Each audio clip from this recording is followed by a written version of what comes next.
Þetta voru ekki bara eiginlega allir þeirra stund fegnast þegar þessum leik bara lauk í þessu viðbjóðslega veðri.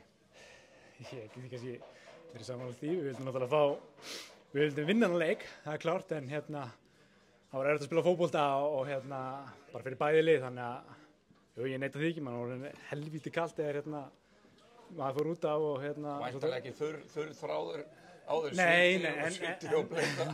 Við vissum það náttúrulega alveg farandi þennan leika, þetta er bara barátta og maður er náttúrulega rennandi blautur, en það er bara eins og það er, en við erum svektir með úrslitin.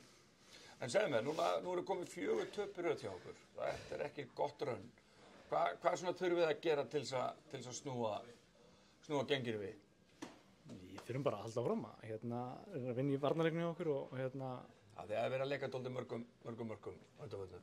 Já, það er óvægt að segja það, en við erum bara þeirri stöðu að núna síðustu 3 leikir hafa komið á móti liðum sem eru bara í toppnum og með mikið stærri hópaðum við og nú snýst þetta bara að fara inn í næstu 2 leiki og reyna að vinna liðin sem er í kringum okkur. Já, þetta eru sanngjarnlega 6 stiga leiki. Já, þannig að nú þurfum við bara að taka næstu við umbyrðum okkur bara næsta leik og reynum að koma okkur aðeins frá botninum.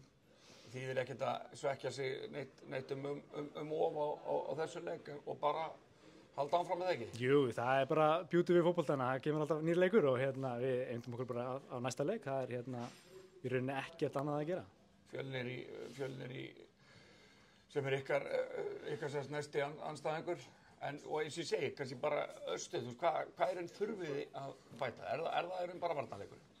Það er erfitt að vinna leiki, þú ætlar að fá 4 og upp í 6 mörg á þig. Já, það er náttúrulega svolítið erfitt að vinna alla leiki og þú ætlar að skora 5, en þú veist, það er ekkert bara, varnarmennirnir okkar sem það er náttúrulega allt liðið og strúkturinn og við erum búin að missa marga menn í missa báða Krisson okkar í handleiðsbrot og leiðindi.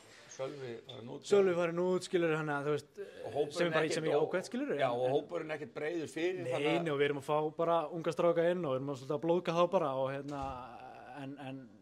eins og ég segi, við fórum inn í mótið vitandi að þetta kemur þessi staða, en við þurfum bara að þétta okkur saman og nú kemur leikur sem við verðum að vinna og við kannski förum inn í þann leik sem stærra liði. Nákvæmlega, frábært, takk fyrir.